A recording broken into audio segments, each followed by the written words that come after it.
Guys, I'm in the kitchen because now I have my vase makeup beads. And these are little pearl beads that you can decorate your vases with. And they come in different types of sizes. They have the small ones, they have the medium size, and they have the bigger ones. So I'm getting ready to pour these into my vase. I have my vase right here. And so I'm going to see how they look in my vase. Let me get something to open it with. Okay, got my beads open. Getting ready to pour.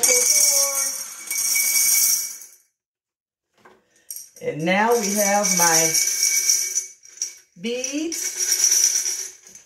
And I'm going to add water to them.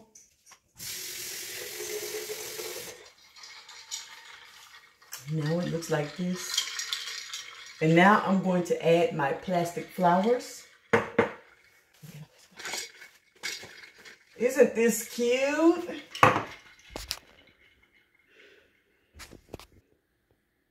See how nice these are?